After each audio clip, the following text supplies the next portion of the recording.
మేమంతా సిద్ధం బస్సు యాత్రలో ముఖ్యమంత్రి వైఎస్ జగన్ సమక్షంలో పలువురు టీడీపీ జనసేన పార్టీ నుంచి వైసీపీలో చేరారు. పుట్టపర్తి నియోజకవర్గ టీడీపీ నేత వేణుగోపాల్, జనసేన నియోజకవర్గ నేత తిరుపతేంద్ర, పుట్టపర్తి టీడీపీ మండల నేత కె పెద్దన్న వెంకటస్వామి సహా పలువురు నేతలు జగన్ సమక్షంలో వైసీపీలో చేరారు. పార్టీ అధినేత జగన్ వారికి కండువాలు కప్పి సాదరంగా ఆహ్వానించారు. వైఎస్ఆర్ కాంగ్రెస్ పార్టీ అధినేత ఆంధ్రప్రదేశ్ ముఖ్యమంత్రి వైఎస్ జగన్మోహన్ రెడ్డి నిర్వహిస్తున్న మేమంతా సిద్ధం బస్సు యాత్ర 5వ రోజుకు చేరుకుంది.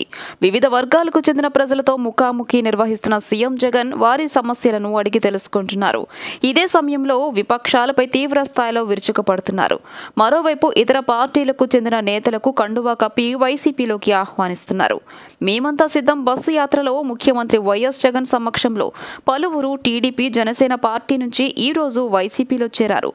సంజీవపురం స్టే పాయింట్ వద్ద సీఎం జగన్ సమక్షంలో ఈ చేరికలు జరిగాయి. పుట్టపర్తి నియోజకవర్గ టీడీపీ నేత వేణుగోపాల్, జనసేన నియోజకవర్గ నేత తిరుపతేంద్ర, పుట్టపర్తి టీడీపీ మండల నేత కె పెద్దన్న వెంకటస్వామి సహా పలువురు నేతలను సైకిల్ దిగి ఫ్యాన్ కిందకు వచ్చారు. ఇక పుట్టపర్తి నియోజకవర్గ అమడగూరు మండల మాజీ జెడ్పీటీసీ, మాజీ ఎంపీపీ పొట్ట పురుషోత్తం రెడ్డి, పొట్ట మల్లికార్జున రెడ్డి సహా మరికొందరు నేతలు వైసీపీ తీర్థం పుచ్చుకున్నారు. వారికి పార్టీ కండువా కప్పి సాదరంగా వైసీపీలోకి ఆహ్వానించారు సీఎం వైఎస్ జగన్. ఈ కార్యక్రమంలో మంత్రులు పెద్దిరెడ్డి రామచంద్రారెడ్డి, ఉషా శ్రీచరణ్, వైసీపీ అభ్యర్థులు, నేతలు పాల్గొన్నారు. టీడీపీ హయాంలో టిడ్కో గృహ సముదాయాల వద్ద మౌలిక సదుపాయాలు కల్పించకుండా వైకాపా ప్రభుత్వం లబ్ధిదారులను ఇబ్బందులకు గురిచేస్తుందని నారా లోకేష్ ఆరోపించారు. విద్యుత్, ఆర్టీసీ ఛార్జీలు, ఇంటి పన్ను పెంచి జగన్ పేదలు, మధ్యతరగతి వర్గాలపై భారం మోపారన్నారు. రుణమాఫీపై చంద్రబాబుతో చర్చించి నిర్ణయం తీసుకుంటామని అన్నారు.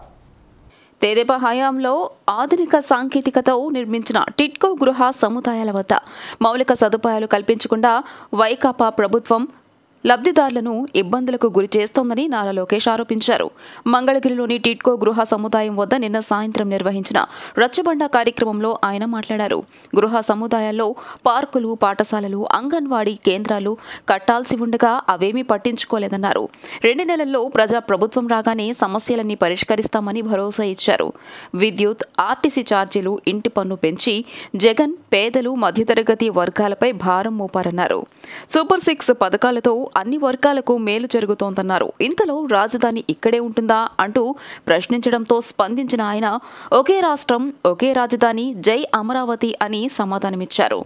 టిడ్కో ఇళ్ల రుణాలను మాఫీ చేయాలని పలువురు కోరగా ఈ అంశంపై చంద్రబాబుతో చర్చించి నిర్ణయం తీసుకుంటామన్నారు.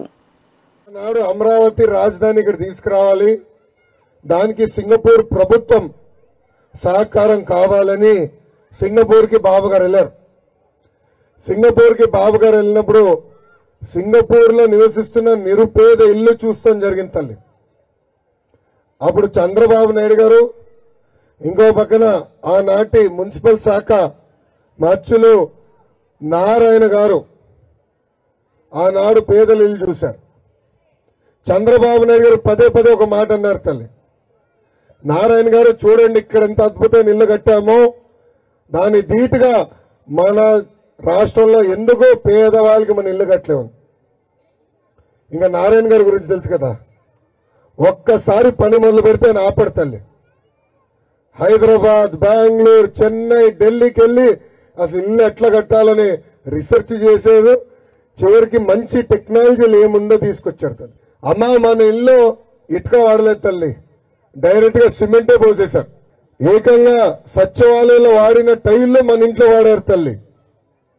వంటగదిలో గ్రనైట్ టాప్ వేశారు, స్టెయిన్లెస్ స్టీల్ సింక్ ఇచ్చారు తల్లి. మెయిన్ తలుపు చెక్క తలుపులు, పక్కనున్న తలుపులు యూపీవీసీ కిటికీలు. టీడీపీ అధికారంలోకి వచ్చిన వెంటనే తూర్పు నియోజకవర్గంలో సమస్యలన్నీ పరిష్కరిస్తామని టీడీపీ పార్లమెంట్ అభ్యర్థి కేశినేని చిన్ని హామీ ఇచ్చారు. సంక్షేమం, అభివృద్ధి 2 కళ్లుగా రానున్న రోజుల్లో పాలన ఉండబోతుందని వెల్లడించారు. తూర్పు నియోజకవర్గంలో సమస్యలన్నీ పరిష్కరిస్తామని టీడీపీ పార్లమెంట్ అభ్యర్థి కేశినేని చిన్ని హామీ ఇచ్చారు. విజయవాడ తూర్పు నియోజకవర్గం గుణదలలో కేశినేని చిన్ని, గద్దె రామ్మోహన్ పర్యటించారు. అమ్మ కళ్యాణ మండపం వద్ద కేశినేని చిన్నికి, గద్దె రామ్మోహన్కు స్థానికులు మేళతాళాలతో ఘన స్వాగతం పలికారు. ఈ సందర్భంగా కేశినేని చిన్ని మాట్లాడుతూ వచ్చేది టీడీపీ, బీజేపీ, జనసేన ప్రభుత్వమే అని ధీమా వ్యక్తం చేశారు. సంక్షేమం, అభివృద్ధి రెండు కళ్లుగా రానున్న రోజుల్లో పాలన ఉండబోతుందన్నారు. యువతకు పెద్ద ఎత్తున ఉపాధికి ప్రణాళికలు రూపొందించామన్నారు. ప్రణాళికాబద్ధంగా నిర్ణీత కాల వ్యవధిలో అభివృద్ధికి బాటలు వేస్తామన్నారు. విజయవాడ పార్లమెంటులో ప్రజలు టీడీపీకి బ్రహ్మరథం పడుతున్నారని కేసినేని చిన్ని పేర్కొన్నారు. అనంతరం గద్దె మాట్లాడుతూ విజయవాడ అభివృద్ధి టీడీపీ హయాంలోనే జరిగిందని వెల్లడించారు. అమరావతి రాజధాని లేకుండా చేసి కక్షపూరితంగా వ్యవహరించారని మండిపడ్డారు. సంక్షేమ బాటలో రాష్ట్రాన్ని నడిపిస్తాం. యువతని వాళ్ళ కాళ్ళ మీద వాళ్ళు నిలబడేటట్టు వాళ్ళు ఉద్యోగాలు వచ్చే ఉద్యోగ కల్పన కృషి చేస్తాం. ఇవన్నీ కాకుండా అన్నిటికన్నా ముఖ్యంగా మన రాజధాని, కళల రాజధాని అమరావతి, మన పోలవరం, ఆంధ్రప్రదేశ్ అంటే అమరావతి, పి అంటే పోలవరం, ఈ రెండింటిని సాధించుకునే విషయంలో మన నాయకుల వారైన ప్రధాని నరేంద్ర మోడీ గారి సహకారం తీసుకుని ఈ రెండింటిని 2 సంవత్సరాల్లో పూర్తి చేసే విధంగా మా నాయకులందరం కలిసికట్టుగా కృషి చేస్తారు. మా నారా చంద్రబాబు నాయుడు గారు అనుభవజ్ఞులైన వారు ముఖ్యమంత్రి కాబోతున్నారు. ముఖ్యంగా పవన్ కళ్యాణ్ గారు, మీరు చేసిన త్యాగాలకు ధన్యవాదాలు. తప్పకుండా అందరం కలిసి ప్రజా సమస్యలను తీర్చబోతున్నాం. ప్రజారంజక పాలన రాబోతుంది. జూన్ నుంచి ప్రజారంజక పాలన రాబోతుంది. తప్పకుండా దేశంలో ఎన్డీఏ, అంతేకాకుండా రాష్ట్రంలో కూడా తెలుగుదేశం, భారతీయ జనతా పార్టీ, జనసేన ముగ్గురు ఉమ్మడి ప్రభుత్వం రాబోతుంది. ఈ ఉమ్మడి ప్రభుత్వంలో అందరం కలిసికట్టుగా ఉండి అందరం కూడా ఈ రాష్ట్ర అభివృద్ధి కృషి చేస్తామని తెలియజేసుకుంటూ అందరికీ ఇవాళ ప్రచారం మొదలుపెట్టినప్పుడు నా సహకరించిన ముగ్గురు పార్టీ నేతలకి, కార్యకర్తలకి అందరికీ పేరు పేరున ధన్యవాదాలు. Thank you. కార్పొరేషన్ ఉంది, చాలా దురదృష్టకరం. రానున్న కాలంలో ఈ కొండ ప్రాంతంలో మంచినీటి సౌకర్యం సమృద్ధిగా 24 గంటలు ప్రతి ఇంటికి కూడా కుళాయి వచ్చే విధంగా ఏర్పాటు చేయడమే కాకుండా రహదారులన్నీ శాశ్వతమైన పరిష్కారంగా రైలింగ్ వేసి మెట్లు కట్టించి వాళ్ళు అన్ని సౌకర్యాలు, మౌలిక సౌకర్యాలు కల్పిస్తామని చెప్పి ఎస్సీ ఎస్టీ సప్లాన్ని మరలా తీసుకొచ్చి కోట్లాది రూపాయల నిధులు ఈ యొక్క డివిజన్ 5వ డివిజన్లో ఖర్చు పెడతామని కూడా తెలియజేస్తున్నాను. ప్రజలందరూ కూడా గమనించాలా. ఇవాళ గంజాయి మైన్తో, మద్యం మాఫియాతో ఇవాళ యువత అంతా కూడా నిర్వీర్యం అయిపోతా ఉన్నారు. ఇక్కడ ఒకళ్ళు కొట్టుకుని మా మనుషులు చచ్చిపోయే సందర్భాలు కూడా ఈ ప్రాంతంలో చూసాం. ఇవన్నీ కూడా దురదృష్టకరం. అలాంటి అసాంఘిక శక్తుల్ని దూరంగా పెట్టి అదేవిధంగా ఏదైతే మనకు కావాలో, మనకు కావాల్సిన సౌకర్యాలు ఏర్పాటు చేసే తెలుగుదేశం పార్టీని బలపరచమని మీ అందరినీ కోరుతా ఉన్నాయి. ఏప్రిల్ 6న సాయంత్రం 6 గంటల నుండి 8 గంటల వరకు Indian association of international cardiac surgeons ప్రథమ వార్షికోత్సవం, international association of international cardiac surgeons ఆవిర్భావ దినోత్సవం ఘనంగా నిర్వహించనున్నట్లు Varun cardiac sciences chairman Guntur Varun తెలిపారు. International association of international cardiac సర్జన్స్ను ప్రపంచవ్యాప్తంగా తీసుకువెళ్లాలన్న ఉద్దేశంతో 13 దేశాల భాగస్వామ్యంతో ఫోరంను ఏర్పాటు చేయనున్నట్లు వెల్లడించారు. ఈ కార్యక్రమంలో ప్రజలు పెద్ద ఎత్తున పాల్గొని జయప్రదం చేయాలని పిలుపునిచ్చారు. విజయవాడ బెన్ సర్కిల్ సమీపంలోని వరుణ్ కార్డియాక్ సైన్సెస్లో విలేకరుల సమావేశం నిర్వహించారు. సమావేశంలో ఆసుపత్రి చైర్మన్ గుంటూరు వరుణ్ మాట్లాడుతూ Indian association of interventional cardiac surgeons ప్రథమ వార్షికోత్సవం, international association of interventional cardiac surgeons ఆవిర్భావ దినోత్సవం సందర్భంగా కృష్ణా మిల్క్ యూనియన్ సహకారంతో పెద్ద ఎత్తున గుండె చికిత్సలు, గుండె జబ్బులపై అవగాహన కార్యక్రమాలు చేసినట్లు తెలియజేశారు. ఇందులో భాగంగా 425 మందికి పైగా యాంజియోగ్రామ్స్తో స్టంట్స్ వేసినట్లు గుర్తు చేశారు. గుండె జబ్బులను ముందే గుర్తించి చికిత్సలు చేసినట్లు పేర్కొన్నారు. ఏప్రిల్ 6న సాయంత్రం 6 గంటల నుండి 8 గంటల వరకు వైద్య శిబిరాన్ని ముగించడంతో పాటు Indian association of interventional cardiac surgeons ప్రథమ వార్షికోత్సవం ఘనంగా నిర్వహిస్తున్నట్లు చెప్పారు. అదే వేదికపై international association of interventional cardiac surgeons ను ప్రపంచవ్యాప్తంగా తీసుకువెళ్లాలన్న ఉద్దేశంతో 13 దేశాల భాగస్వామ్యంతో ఫోరంను ఏర్పాటు చేయనున్నట్లు వెల్లడించారు. ఈ కార్యక్రమంలో ప్రజలు పెద్ద ఎత్తున పాల్గొని జయప్రదం చేయాలని పిలుపునిచ్చారు. అనంతరం కృష్ణా జిల్లా milk union chairman Chalasani Anjaneyulu మాట్లాడుతూ గుండె జబ్బు చికిత్సలకు విదేశాలకు వెళ్లకుండా విజయవాడ నగరంలో క్వాలిటీ వైద్యాన్ని వరుణ్ కార్డియాక్ సైన్సెస్ చైర్మన్ అందిస్తున్నారని తెలియజేశారు. డిసీజ్ ఐడెంటిఫై చేసి స్టంట్ కానీ, బైపాస్ సర్జరీ కానీ మనం చేయడం జరిగింది. సో అంటే నార్మల్గా ఎసిమ్టమాటిక్గా సొసైటీలో తిరుగుతున్న ప్రతి ముగ్గురులో ఒకళ్ళకి సివియర్ హార్ట్ డిసీజ్ ఉండటాన్ని ఈ మ్యాసివ్ ఎవాల్యుయేషన్ ద్వారా మనం పసిగట్టాం. దాన్ని బట్టి ఎంత డిసీజ్ బర్డెన్ సొసైటీలో ఉన్నదో అనేది మనకు తెలుస్తుంది. ఈ రిజల్ట్స్ని మనం ఆంధ్రప్రదేశ్ హెల్త్ డివిజన్కి కూడా మేము సైంటిఫిక్గా సబ్మిట్ చేస్తాము. సో ఈ క్రమంలోనే గత 2 నెలల నుంచి జరుగుతున్నటువంటిది ఈ మ్యాసివ్ సర్వీస్ యాక్టివిటీని కంక్లూడ్ చేస్తూ రాబోయే ఏప్రిల్ 6 సాయంత్రం 6 గంటల నుంచి 8 గంటల వరకు ఈ సర్వీస్ యాక్టివిటీ కంక్లూజన్ సెరమనీతో పాటు Indian association of international cardiac surgeons IAICS first annual day కూడా మనం సెలబ్రేట్ చేస్తున్నాం. అదే ప్లాట్ఫామ్ మీద ఇంటర్నేషనల్ కార్డియాక్ సర్జన్స్ అనేటువంటి కాన్సెప్ట్ని అక్రాస్ ద గ్లోబ్ ప్రపంచం మొత్తం తీసుకెళ్లాలనే కాన్సెప్ట్తో international association of international cardiac surgeons అనేటువంటి కొత్త ఫోరాన్ని 13 కంట్రీల భాగస్వామ్యంతో మనం అదే ప్లాట్ఫామ్ మీద ఏప్రిల్ 6 సాయంత్రం మనం మేనిఫెస్ట్ చేయడం జరుగుతుంది.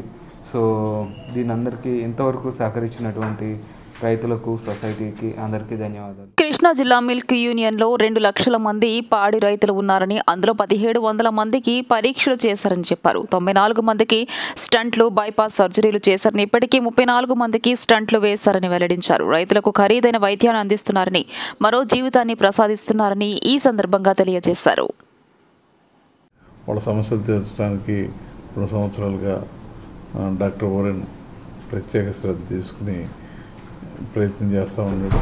దాంట్లో భాగంగానే ఇది గ్రామాల్లో నివసించే పేద ప్రజలకు కూడా అందుబాటులో ఉండాలనే ఉద్దేశంతో కృష్ణా మిల్క్ యూనియన్కి చెందిన 150 కుటుంబాల సంస్థ వారితో సర్వీస్ చేయాలనే ఒక ఆలోచనతో ముందుకు వచ్చిన మీదట ఇప్పటికీ గత 4 నెలల నుంచి 1700 మంది పైగా రైతులకి పరీక్షలు చేయటం, దానిలో 294 మంది దాకా యాంజియోగ్రామ్స్ చేయటం, దాంట్లో 34 మందికి ఇప్పటికీ స్టెంట్లు పూర్తి చేయటం, ఇంకా కావాల్సిన వాళ్ళకి రేపు ఆపరేషన్లు కానీ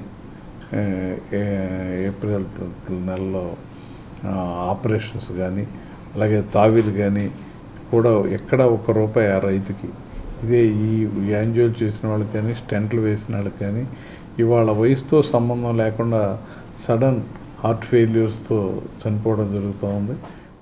కృష్ణా జిల్లా గన్నవరం నియోజకవర్గం వైసీపీ అభ్యర్థి వల్లభనేని వంశీ నియోజకవర్గంలో విస్తృతంగా ప్రచారం నిర్వహిస్తున్నారు.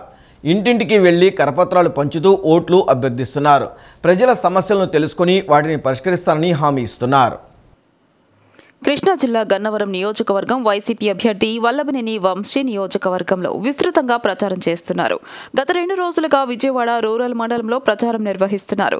ఉదయం 7 గంటల నుంచి మధ్యాహ్నం వరకు, సాయంత్రం 4 గంటల నుంచి రాత్రి వరకు ప్రచారం చేస్తున్నారు. పార్టీ శ్రేణులు, నాయకులు, కార్యకర్తలతో కలిసి ప్రతి గడపకు వెళ్తున్నారు. ఈ రోజు ఉదయం నుంచి మధ్యాహ్నం వరకు రామవరప్పాడు రైల్వే ట్రాక్ వెంబడి కాల్వగట్టున ఉన్న నివాస ప్రాంతాల్లో వంశీ పర్యటించారు. ప్రతి ఇంటికి వెళ్లి వైసీపీ కరపత్రాలను పంపిణీ చేస్తున్నారు. రాబోయే ఎన్నికల్లో ఫ్యాన్ గుర్తుకు ఓటు వేయాలని కోరారు. ప్రజల సమస్యలను తెలుసుకున్నారు. స్థానికులు రోడ్డు సమస్యను వంశీ దృష్టికి తీసుకువెళ్లారు. రోడ్డు సమస్య తన దృష్టిలో ఉందని, తాను మళ్లీ ఎమ్మెల్యే అయిన తర్వాత రోడ్డు సమస్యను పరిష్కరిస్తానని చెప్పారు. చైతన్యం కలిగిన రాజకీయాలకు పెట్టింది పేరైన అవనిగడ్డ నుంచి రానున్న ఎన్నికల్లో పోటీ చేస్తున్న తనకు అందరూ సహకారం, ఆశీస్సులు అందించాలని మాజీ ఉపసభాపతి మండలి బుద్ధప్రసాద్ ప్రజలను కోరారు. ప్రజల ఆశీస్సులతో 3 పర్యాయాలు ఎమ్మెల్యేగా పనిచేసే అవకాశం లభించిందన్నారు. అవనిగడ్డ నియోజకవర్గ ప్రాముఖ్యత ప్రపంచ దేశాలకు తెలిసేలా శక్తి వంచన లేకుండా కృషి చేశానన్నారు. రాజకీయ చైతన్యం కలిగిన ప్రాంతం అవనిగడ్డని తెలిపారు. గత 4.5 ఏళ్లు జగన్ పాలనలో అవనిగడ్డ దీనస్థితికి చేరుకుందని, రాష్ట్రం నవ్వులు పాలిందన్నారు. ఏ రోజు తాను, తన తండ్రి ఎవరి స్వేచ్ఛకు ఆటంకం కలిగించలేదన్నారు. నేడు భయపెట్టి పాలన చేస్తున్న పరిస్థితులు ప్రస్తుతం నెలకొన్నాయని అన్నారు. అభివృద్ధి, సంక్షేమం పక్కన పెడితే ఆత్మగౌరవాన్ని పరిరక్షించుకోవాల్సిన అవసరం ఉందన్నారు. దీనస్థితికి చేరిందో, మన రాష్ట్రం ఏ విధంగా నవ్వులు పాలైందో మీరందరూ కూడా గమనిస్తూ వచ్చారు. మళ్ళీ ఇవాళ ప్రజాస్వామ్యం అనేది లేని పరిస్థితి వచ్చింది. పిశాచస్వామ్య పరిపాలన ఇవాళ సాగుతున్న పరిస్థితి వచ్చింది. ఇవాళ ప్రతి ఒక్కరిని కూడా భయపెట్టి ఇవాళ రాజ్యం చేస్తున్న పరిస్థితి మీరు గమనిస్తున్నారు. ఏనాడైనా నేను 8 సంవత్సరాలు నేను కానీ మా నాన్నగారు కానీ ప్రాతినిధ్యం వహించినప్పుడు మీ స్వేచ్ఛకి ఏనాడో నేను ఆటంకం కలిగించాల. మిమ్మల్ని ఎప్పుడు కూడా భయపెట్టి మేము రాజకీయాలు చేసిన పరిస్థితులు, కానీ వాళ్ళ పరిస్థితులు విభిన్నంగా తయారయ్యాయి. అంచేత ఇవాళ ప్రధానంగా ఏంటంటే అభివృద్ధి, సంక్షేమ సంకలా ఉంచి ముందు ఆత్మగౌరవ పరిరక్షణతో ప్రధానమైన అంశం అయిపోయింది. కనీసం మన ఓటన్నా మనకుంటుందో లేదో తెలియని పరిస్థితులు ఇవాళ ఉన్నాం. ఇవాళ వాలంటీర్ల ద్వారా మీరు జరుగుతున్న బెదిరింపులు ప్రతి కుటుంబం కూడా అనుభవిస్తున్న పరిస్థితులు ఉన్నాయి. ఈ పరిస్థితుల్లో మళ్ళా స్వేచ్ఛాయుత జీవనంతో మనం సంచరించేదానికి, మనం ఆత్మగౌరవాన్ని మనం నిలుపుకునేందుకు మీ ఆశీర్వాదం మాత్రం ఉండాలని చెప్పి మాత్రం నేను కోరుతున్నాను. ఎందుకంటే వాళ్ళ దివ్యం ఉప్పునొచ్చినప్పుడు కొన్ని గ్రామాలు మాత్రమే ముంపు గురయ్యాయి. కానీ ఆనాడు ప్రపంచం అంతా కదిలొచ్చింది. దివ్యం హెచ్చరికాలను దివ్యంగా తీర్చిదిద్దుకున్నాం. కానీ ఈరోజు పరిస్థితి అలా లేదు. అన్ని గ్రామాల పరివార అధ్వాన స్థితికి చేరాయి. ఏ గ్రామానికి సరైన రహదారి సౌకర్యం లేదు. చంద్రబాబు, పవన్ కళ్యాణ్, పురంధేశ్వరి, షర్మిల కలిసి వృద్ధులకు పెన్షన్లు అందకుండా చేశారని సెంట్రల్ నియోజకవర్గ వైఎస్ఆర్సీపీ అభ్యర్థి వెల్లంపల్లి శ్రీనివాసరావు ఆరోపించారు. నిమ్మగడ్డ రమేష్ను అడ్డం పెట్టుకుని కుతంత్రాలు పన్నుతున్నారని ధ్వజమెత్తారు. దేవుడు అన్నీ చూస్తున్నాడని, నీచపు రాజకీయాలు చేసేవారికి 3 టికెట్లు కూడా రావని విమర్శించారు. ఎన్నికల ప్రచారంలో భాగంగా వాంబే కాలనీ హెచ్ బ్లాక్ ప్రాంతంలో సెంట్రల్ నియోజకవర్గ వైఎస్ఆర్సీపీ అభ్యర్థి వెల్లంపల్లి శ్రీనివాసరావు పర్యటించారు. స్థానిక కార్పొరేటర్ ఉమ్మడి వెంకట్రావు రమాదేవితో కలిసి పర్యటించి స్థానిక సమస్యలు తెలుసుకోవడంతో పాటు సంక్షేమ పథకాల లబ్ధి తీరును వివరించారు. ఈ సందర్భంగా వెల్లంపల్లి మాట్లాడుతూ జగన్ వచ్చాక 3,000 పెన్షన్ ఇచ్చారని, పెన్షన్ల పంపిణీకి చంద్రబాబు, పురంధరేశ్వరి, పవన్ శిఖండిలా మారారని విమర్శించారు. నిమ్మగడ్డ రమేష్ను అడ్డం పెట్టుకుని కుతంత్రాలు పన్నారని, నిమ్మగడ్డ, పురంధరేశ్వరి, పవన్లు చంద్రబాబుకు పాలేరుల్లా పనిచేస్తున్నారని దుయ్యబట్టారు. జగన్ ఇచ్చిన పథకాలు ఆపేయాలని నీచ రాజకీయాలకు చంద్రబాబు, పవన్, పురంధరేశ్వరి పాల్పడుతున్నారని వ్యాఖ్యానించారు. నిమ్మగడ్డ రమేష్కు వాలంటీర్లకు సంబంధం ఏంటని ప్రశ్నించారు. వాలంటీర్లు లేకపోతే పెన్షన్ డబ్బులు ఎలా ఇస్తారని మా సోదరి షర్మిలమ్మ చెప్పాలన్నారు. చంద్రబాబు, పవన్, పురంధరేశ్వరితో పాటు షర్మిలకు కూడా బుద్ధి లేదని ఆగ్రహం వ్యక్తం చేశారు. దేవుడు అన్నీ చూస్తున్నాడని, నీచపు రాజకీయాలు చేసేవారికి 3 టికెట్లు కూడా రావని విమర్శించారు. ట్రిప్పర్ డ్రైవర్కు సీటు ఇస్తే తప్ప, నీ కారుకు డ్రైవర్ లేకపోతే చంద్రబాబు నువ్వు బయటకు వెళ్తావా అని నిలదీశారు. నీ కుటుంబానికి డ్రైవర్లు కావాలి, డ్రైవర్లు మాత్రం ఎమ్మెల్యేలు కాకూడదా అని నిలదీశారు. నిమ్మగడ్డ రమేష్ ఎవరు మనిషి? పార్క్ వైట్ హోటల్ ఎవరితో కలిశాడు? ఎన్నికల కమిషనర్ గుండంగా అప్పట్లో సుజనా చౌదరిని, కామినేని శ్రీనివాస్ని పార్క్ ఐదు హోటల్లో ఒక ఎలక్షన్ కమిషనర్గా ఉండి కలిసిన వ్యక్తి అతను కాదా? చంద్రబాబు తొత్తు కాదా? అతను చంద్రబాబు పాలేరు కదా? చంద్రబాబు గూడిగం చేసే వ్యక్తి కదా? వీళ్ళకేమో ఇప్పుడే కొత్త ఫారమ్స్ అన్ని గుర్తుకొచ్చినాయి. వీళ్ళందరికీ కూడా ఏ సంస్థ పెట్టినా కానీ ప్రజలకి మంచి చేయాలి, ప్రజలకి చెడు చేసే సంవత్సరం మనకు అవసరమా? హైదరాబాద్లో కూర్చొని ఆంధ్ర రాష్ట్రాల మీద విషం కక్కుతున్నారు. ఇటువంటి వృద్ధులు మనకు అవసరమా? ఇటువంటి శక్కులను మనకు అవసరమా? నిమ్మగడ్డ రమేష్ ఎవరు మనిషి మీకు తెలీదా? రఘురామ కృష్ణరాజు ఎవరు మనిషి మీకు తెలీదా? వీళ్ళందరూ ఎవరి కింద పనిచేస్తారో తెలీదా మనకి? చంద్రబాబు గూడికం చేసేవాళ్ళు వీళ్ళందరూ కూడా. అందుకనే ఈ రాష్ట్ర ప్రజల మీద కక్షతో విషం జల్లుతున్నారు. వాళ్ళు ఎంత కక్ష సాధించుకున్నా, ఎంత విషం జల్లాలనుకున్నా ఈ 2 నెలల తర్వాత వీళ్ళందరినీ తరిమి కొడతాం. జగన్ వస్తాడు ముఖ్యమంత్రిగా, వీళ్ళందరినీ తరిమి కొడతాం, పేద ప్రజలకి మంచి చేస్తామని కూడా మేము తెలియజేపరుచుకుంటున్నాం. రాష్ట్రంలో పెన్షన్లు ఇచ్చేందుకు 10 రోజులు పడుతుందంటూ సర్కార్ చెప్పడంపై టీడీపీ నేత కొమ్మారెడ్డి పట్టాభిరామ్ ఆగ్రహం వ్యక్తం చేశారు. చంద్రబాబు నాయుడు సీఈఓ, సీఎస్లకు పెన్షన్ పంపిణీకి విఘాతం కలగకుండా చూడాలని ఆదేశాలు ఇవ్వాలన్నారని చెప్పారు. వాలంటీర్లను పక్కన పెడితే రాష్ట్ర ప్రభుత్వం వద్ద ఇంకా ఎవరూ లేరా అని, సచివాలయ ఉద్యోగులు లేరా అని ప్రశ్నించారు. రాష్ట్రంలో పెన్షన్లు ఇచ్చేందుకు 10 రోజులు పడుతుందంటూ సర్కార్ చెప్పడంపై టీడీపీ నేత కొమ్మారెడ్డి పట్టాభిరామ్ ఆగ్రహం వ్యక్తం చేశారు. ఎప్పటిలాగానే జగన్మోహన్ రెడ్డి తన చేతకానితనాన్ని కప్పిపుచ్చుకునేందుకు ఇతరుల మీద బురద జల్లుతున్నారని మండిపడ్డారు. సోమవారం పట్టాభి మీడియాతో మాట్లాడుతూ ఎన్నికల కమిషన్ కన్నా ముందే హైకోర్టు ఆదేశాల ప్రకారం పింఛన్ల పంపిణీ కార్యక్రమంలో వాలంటీర్లను దూరంగా ఉంచాలనే ఆదేశాలు వచ్చాయని గుర్తు చేశారు. హైకోర్టు ఎలక్షన్ కమిషన్లు ఎక్కడా డోర్ టు డోర్ పెన్షన్లు డిస్ట్రిబ్యూషన్ చేయొద్దని చెప్పలేదన్నారు. ఎలక్షన్ కోడ్ ఆఫ్ కాండక్ట్ వచ్చాక పార్టీ కార్యక్రమాలకు వినియోగించుకుంటున్న వారిని విధుల్లో నుంచి తప్పించాలని ఎన్నికల కమిషన్ ఆదేశాలు ఇచ్చిందన్నారు. అనేక అంశాలను పరిగణలోనికి తీసుకుని వాలంటీర్లను పథకాల పంపిణీకి వినియోగించడానికి వీల్లేదని ఎన్నికల కమిషన్ చెప్పిందన్నారు. అయితే దీనికి టీడీపీ కుట్ర చేసిందని చెప్పడం వైసీపీ దిగజారుడుతనానికి నిదర్శనమని విమర్శించారు. మార్చి 29, 30, 31 తారీఖుల్లోనే కొన్ని వేల కోట్లు తమ వారు అనుకునే కాంట్రాక్టర్లకు కట్టబెట్టేశారని ఆరోపించారు. ఇప్పుడు ఖజానాలో చిల్లి గవ్వ లేదని మొత్తం కాంట్రాక్టర్లకు దోచిపెట్టేశారన్నారు. 3-4 రోజుల కాలంలోనే కొన్ని వేల కోట్ల రూపాయలు తమ బినామీ కాంట్రాక్టర్లకి దోచిపెట్టారు. మొత్తం ఖజానా అంతా కూడా ఖాళీ చేసేశారు. ఎందుకంటే ఎన్నికల సమయంలో సొమ్ములు బాగా అవసరం కదండి. అందుకని పెద్దిరెడ్డి రామచంద్రారెడ్డికి చెందినటువంటి పిఎల్ఆర్ కంపెనీకి కానివ్వండి, లేదంటే అది షిరిడి సాయి ఎలక్ట్రికల్సా, లేదంటే ఇంకొక కంపెనీయా, ఇంకొక బినామీ కంపెనీయా, మొత్తం ఖజానా మొత్తం దోచిపెట్టేశారు. ఇవాళ చిల్లి గవ్వలేదు, రాష్ట్ర ఖజానాలో చిల్లి గవ్వలేదు. మొత్తం వాళ్ళ కాంట్రాక్టర్లకు అంతా కూడా దోచిపెట్టేసి కనీసం పెన్షన్ల పంపిణీకి కూడా డబ్బులు లేకుండా చేసి ప్రతి నెల సుమారుగా 1950 కోట్ల రూపాయలు అవసరం. రాష్ట్రంలో ఉన్నటువంటి సుమారు 65 లక్షల మంది పెన్షన్ లబ్ధిదారులు ఎవరైతే ఉన్నారో వాళ్ళకి పెన్షన్లు పంపిణీ చేయాలంటే ప్రతి నెల సుమారుగా 1950 కోట్లు అవసరం. ఇవాళ చిల్లి గవ్వలేదు. ఒక 4 రోజుల క్రితం స్వయంగా వాళ్ళ అఫీషియల్ గెజెట్ ఆ దిక్కుమాలైన పత్రికలోనే వాళ్ళు ఇచ్చారు హెడ్లైన్, 3వ తేదీ నుంచి పింఛన్లు పంపిణీ అని. ముఖ్యమంత్రి వైఎస్ జగన్మోహన్ రెడ్డి ప్రభుత్వంపై ద్వేషంతో 66 లక్షల మందికి పింఛన్ అందకుండా చంద్రబాబు చేస్తున్నారని రాష్ట్ర ప్లానింగ్ బోర్డు ఉపాధ్యక్షులు సెంట్రల్ ఎమ్మెల్యే మల్లాది విష్ణు మండిపడ్డారు. సిఈసికి లేఖలు రాయించి పింఛన్ల పంపిణీలో గందరగోళ పరిస్థితి నెలకొనడానికి కారణం మీ జేబు సంస్థ సిటిజన్స్ ఫర్ డెమోక్రసీ కాదా? సమాధానం చెప్పాలన్నారు. పింఛన్లపై మాట్లాడడానికి టీడీపీ నేత దేవినేని ఉమా సిగ్గుపడాలని దుయ్యబట్టారు. ముఖ్యమంత్రి వైఎస్ జగన్మోహన్ రెడ్డి ప్రభుత్వంపై ద్వేషంతో 66 లక్షల మందికి పింఛన్ అందకుండా చంద్రబాబు చేస్తున్నారని రాష్ట్ర ప్లానింగ్ బోర్డు ఉపాధ్యక్షులు సెంట్రల్ ఎమ్మెల్యే మల్లాది విష్ణు మండిపడ్డారు. ఆంధ్రప్రభ కాలనీలోని జనహిత సదనములో నిన్న ఆయన విలేకరుల సమావేశం నిర్వహించారు.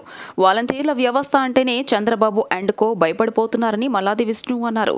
ఓవైపు వాలంటీర్ల ఆదాయం పెంచుతామంటూ నమ్మబలుకుతూ మరోవైపు నిమ్మగడ్డ రమేష్ కుమార్ వంటి వారి చేత విషం చిమ్మిస్తున్నారని నిప్పులు చెరిగారు. సిఈసికి లేఖలు రాయించి పింఛన్ల పంపిణీలో గందరగోళ పరిస్థితి నెలకొనడానికి కారణం మీ జేబు సంస్థ సిటిజన్స్ ఫర్ డెమోక్రసీ కాదా? సమాధానం చెప్పాలన్నారు. గత 5 ఏళ్లుగా టీడీపీ నాయకులు నిద్ర లేవకముందే వాలంటీర్లు రాష్ట్ర వ్యాప్తంగా అవ్వాతాతలు, వితంతువులు, విభిన్న ప్రతిభావంతులకు తెల్లవారుజామునే పింఛన్లు డోర్ డెలివరీ చేస్తున్నారని మల్లాది విష్ణు గుర్తు చేశారు. కానీ మీ కుట్రల కారణంగా నేడు అవ్వాతాతలందరూ సచివాలయాలకు వెళ్లి ఇబ్బందులు పడాల్సిన దుస్థితి నెలకొందని దుయ్యబట్టారు. పింఛన్లపై మాట్లాడడానికి టీడీపీ నేత దేవినేని ఉమా సిగ్గుపడాలని వైసీపీ ఎమ్మెల్యే మల్లాది విష్ణు అన్నారు. అబద్దాలలో టీడీపీ నేతలు గోబల్స్ నే మించిపోయారని ఎద్దేవా చేశారు. మీ హయాంలో 2018 డిసెంబర్ వరకు కేవలం 1000 రూపాయలు మాత్రమే పింఛన్ ఇచ్చేవారని, తర్వాత వైఎస్ జగన్మోహన్ రెడ్డి ఇచ్చిన వాగ్దానానికి భయపడి ఎన్నికలకు కేవలం 4 నెలల ముందు 2000 రూపాయలు చేశారని గుర్తు చేశారు. చంద్రబాబు నాయుడు గారి యొక్క కుట్ర కుతంత్రము, ఆయన ప్రభుత్వం మీద దాడి చేయడం ద్వారా, వాలంటీర్ల వ్యవస్థ మీద దాడి చేయడం ద్వారా ద్వంద్వ విధానాలు వాలంటీర్ వ్యవస్థ మీద అవలంబిస్తూ ఉన్నాడు. ఈ 66 లక్షల మంది 15,000 సచివాలయాల దగ్గరికి పోయి ఈ 3 నెలల పాటు, ఏప్రిల్, మే, జూన్ 3 నెలల పాటు అక్కడికి వెళ్ళి తీసుకునేటటువంటి ఇబ్బంది పడే విధంగా చేసినటువంటిది చంద్రబాబు నాయుడు గారు అని చెప్పి ఈ సందర్భంగా చెప్తాను. దీన్ని ఈ చేసినటువంటి దుందుడుకు చర్యని వాలంటీర్ వ్యవస్థను చూసి భయపడిపోతూ ఉన్నారు. వాలంటీర్లు పదే వాళ్ళ ఆ వ్యవస్థ పట్ల ఏ విధంగా వ్యవహరించాలో కూడా తేల్చుకోలేకపోతూ ఉన్నారు. ఒకసారేమో వాలంటీర్ వ్యవస్థ కొనసాగిస్తామంటారు, ఒకసారేమో 50,000 ఆదాయం వచ్చే విధంగా చేస్తామంటారు. మళ్ళీ పక్క నుంచి ఇలాంటి సంస్థల ద్వారా రమేష్ చౌదరి లాంటి సంస్థలన్నీ సిటిజన్స్ ఫర్ డెమోక్రసీ సంస్థల ద్వారా కంప్లైంట్లు ఇప్పిస్తూ కోర్టులకు వెళ్తూ రాష్ట్రంలో 66 లక్షల మంది గందరగోళ పరిస్థితికి నెలకొనడానికి చంద్రబాబు నాయుడు గారి యొక్క ఆలోచన కుట్ర ఉన్నది అని చెప్పి, ఎన్ని దొడ్డిదారులు తొక్కైనా దొంగదారులు వెతుక్కొని అధికారంలోకి రావాలని జగన్ రెడ్డి చూస్తున్నాడని తెలుగుదేశం నేత వర్లారామయ్య ధ్వజమెత్తారు. పెన్షన్ పంపిణీలో వాలంటీర్ల ప్రమేయం ఉండకూడదని ఈసీ ఉత్తర్వులు ఇవ్వగానే జగన్కు ఒళ్లంతా జెర్రెలు పాకినట్లయిందని దుయ్యబట్టారు. సోమవారం పెన్షన్ల పంపిణీ సజావుగా సాగాలని, ఏ ఒక్క పెన్షన్దారుడు కూడా ఇబ్బంది పడకుండా చూడాలని చంద్రబాబు సిఎస్ సిఇఓ మీనాకు లేఖలు రాశారని గుర్తు చేశారు. వాలంటీర్ల వ్యవస్థకు తెలుగుదేశం వ్యతిరేకం కాదని వర్లారామయ్య స్పష్టం చేశారు. వాలంటీర్లను జగన్ బానిసల్లాగా వాడుకున్నారని ఆగ్రహం వ్యక్తం చేశారు. కూటమి ప్రభుత్వం అధికారం చేపట్టాక మెరుగైన రీతిలో వాలంటీర్ల సేవలను వినియోగించుకుంటామన్నారు. ఫ్యాన్ గుర్తు ఇదంతా అఫీషియల్ ట్వీట్, ఇది వాళ్ళ అఫీషియల్ ట్వీట్. ఇది ఏమంటారు ఆయన? జగన్మోహన్ రెడ్డి గారు అవ్వాతాతలపై కసి తీర్చుకున్న చంద్రబాబు 1వ తారీఖున అవ్వాతాతలకు వాలంటీర్ల పెన్షన్ ఇవ్వనివ్వకుండా అడ్డుకున్న చంద్రబాబు, ఇంటింటికి సేవలు అందిస్తున్న వాలంటీర్లను అడ్డుకోవటం ద్వారా పేదల నోటి దగ్గర కూడు తీసేసే కుట్రకు పాల్పడ్డారు చంద్రబాబు. ఏమి బుద్ధి లేని మాటలు ముఖ్యమంత్రి గారు. చంద్రబాబు గారికి ఏం సంబంధం అనేది? ఆయన అవ్వాతాతల కూడు ఎలా తీసేస్తారండి? దానికి వేరే ప్రత్యామ్నాయ మార్గాలు ఏర్పాటు చేసుకొని మళ్ళా 1వ తారీఖు నుంచి 5వ తారీఖుల వరకు వాళ్ళందరి పెన్షన్ చేరుతుంది. వాళ్ళకి ఒక్కరి పెన్షన్ కూడా ఆగదండి ముఖ్యమంత్రి గారు. ఒకవేళ మీరు ఆపటానికి ఏమైనా ప్రయత్నం చేస్తారేమో, ఆ బురద మా పార్టీ మీద చల్లాలని. ఒక్క పెన్షన్ కూడా ఆగదు, ఆగటానికి వీలేదు. సక్రమంగా వారికి చేరేటట్లుగా చూడాలని ఈరోజు ఉదయం మా అధినేత చంద్రబాబు నాయుడు గారు chief electoral officer, election commission of India chief electoral officer కి ఈ లేఖ రాసినారు ఆయన. This is the letter. ఈరోజు ఉదయం 31/3/24. రంజాన్ మాసం సేవాభావం, దానం యొక్క గొప్పదనం గురించి తెలియజేస్తుందని మా చేయూత ఫౌండేషన్ ఫనీ అధ్యక్షులు సలీం అన్నారు. రంజాన్ మాసంలో ఉపవాస దీక్షల్లో ఉన్నవారికి ఇఫ్తార్ అందించడం అంటే అది దైవ కార్యంతో సమానమని అన్నారు. కుల మతాలకు అతీతంగా ఈ కార్యక్రమం నిర్వహించామని చెప్పారు. Refrigeration and air condition senior technicians welfare association మా చేయూత సంయుక్త ఆధ్వర్యంలో విజయవాడ విజయ టాకీస్ సెంటర్లో ఉన్న యంగ్ మెన్స్ ముస్లిం అసోసియేషన్ షాదీఖానందు ఇఫ్తార్ విందు కార్యక్రమం నిర్వహించారు. ఈ సందర్భంగా మా చేయూత ఫౌండర్ ఫణి అధ్యక్షులు సలీం, ఏపీఎస్ రాక్ట్వా రాష్ట్ర అధ్యక్షులు మసూద్ జానీలు మాట్లాడుతూ కుల మతాలకు అతీతంగా ఈ కార్యక్రమాన్ని ఏర్పాటు చేయడం జరిగిందని వివరించారు. గత 3 ఏళ్లుగా క్రమం తప్పకుండా ముస్లిం సోదరులకు ఇఫ్తార్ విందును ఏర్పాటు చేస్తున్నామని వివరించారు. రంజాన్ మాసంలో ఉపవాస దీక్షలో ఉన్న వారికి ఇఫ్తార్ అందించడం అంటే అది దైవ కార్యంతో సమానమని అన్నారు. రంజాన్ మాసం సేవాభావాన్ని, దానం యొక్క గొప్పతనాన్ని తెలియజేస్తుందని వెల్లడించారు. ఈ ఇఫ్తార్ విందును ఏర్పాటు చేయడానికి సహకరించిన సభ్యులందరికీ వారు ధన్యవాదాలు తెలియజేశారు. ఈ కార్యక్రమంలో వైస్ ప్రెసిడెంట్ నజీరుద్దీన్, సభ్యులు సికిందర్ తదితరులు పాల్గొన్నారు. చాలా పవిత్రంగా భావించే పుణ్య కార్యక్రమము ఈ రంజాన్ నెల. ఈ రంజాన్ నెలలో మా చేయూత మరియు రాస్తా ఇద్దరు కలిసి ఈ ఇఫ్తార్ విందును ఏర్పాటు చేశామండి. ఈ విందులో మనం ఏంటంటే 3 సంవత్సరాల నుంచి ఇది 3వ సంవత్సరం అండి. టెక్నీషియన్లు అందరూ ఐకమత్యంతో అందరూ ప్రతి ఒక్కళ్ళు ఈ కార్యక్రమానికి పవిత్రంగా భావించి మతాలకి అతీతంగా అందరూ కలిసి ఈ విందుకు హాజరవ్వటం చాలా. ఈ రిఫ్రిజరేషన్, ఎయిర్ కండిషనింగ్ టెక్నీషియన్స్ మా చేయూత ఫౌండేషన్ మరియు రాస్తా అసోసియేషన్ వారు కలిసి నిర్వహించిన ఇఫ్తార్ విందుని విజయవంతం చేసినందుకు టెక్నీషియన్స్ అందరికీ ధన్యవాదాలండి. అలాగే రానున్న రోజుల్లో టెక్నీషియన్స్ అందరూ కూడా ఐకమత్యంతో ఉండి సాధించుకోవాల్సినవి చాలా ఉన్నాయి. స్టేట్ ప్రెసిడెంట్ మన జానీ గారు వచ్చి ఇఫ్తార్ విందుని విజయవంతం చేసినందుకు వారికి కూడా కృతజ్ఞతలు చెప్పుకుంటూ, టెక్నీషియన్ సోదరులందరూ కూడా మంచి మంచి కార్యక్రమాలు చేస్తే ఇలా సపోర్ట్ చేస్తున్నందుకు వారికి కూడా థ్యాంక్స్ చెప్పుకుంటూ సెలవు తీసుకుంటాం. ఈ ఉపవాసాల ముఖ్య ఉద్దేశం అది. దీనికి సంబంధించి మనం ప్రతి ఒక్కళ్ళం కూడా ఆ ఉద్దేశాన్ని అర్థం చేసుకొని ఈ ఆకలి బాధని మనం అనుభవించి, మళ్ళీ ఎవరైనా ఆకలితో ఉన్న అన్నార్థులు ఎవరైనా ఉంటే మనం ఏదైతే అనుభవించామో ఈ 30 రోజులు ఆ బాధని తలుచుకొని వాళ్ళకి మనం కొంత సహాయం చేయగలిగితే బాగుంటుంది. ఈ రంజాన్ అనేది ముఖ్యంగా దాన ధర్మాలకు సంబంధించిన పండగ ఇది. ఈ నెల మొత్తం దాదాపుగా ఎవరు సంపాదించినా సరే, ఎంత సంపాదించుకున్నా వారి 100 రూపాయల్లో 5 రూపాయలు దీనికి ఖర్చు పెట్టాలి. కనీసం 5 రూపాయలైనా పేదవాళ్ళకి 100 రూపాయల కంటే నేను 100 ఉదాహరణ చెప్తున్నాను. వాళ్ళకి ఎంత ఆస్తి అయితే ఉంటుందో దాంట్లో 5% అనేది పేదవాళ్ళకి వాళ్ళు కూడా పండగ చేసుకునే విధంగా ఖర్చు పెట్టాలి. ఇది రంజాన్ ప్రాముఖ్యత అనేది. కృష్ణా జిల్లా బాపులపాడు మండలం వీరవల్లి పవిత్ర రంజాన్ మాసంలో ముస్లిం సోదరులు ఇఫ్తార్ విందులో పాల్గొన్నారు. బిలాల్ మసీద్ కమిటీ ఆధ్వర్యంలో ఏర్పాటు చేసిన ఇఫ్తార్ విందుకు గ్రామంలోని ముస్లిం సోదరులు పెద్ద సంఖ్యలో తరలివచ్చి సాయంత్రం పూట ప్రత్యేక ప్రార్థనలు నిర్వహించారు.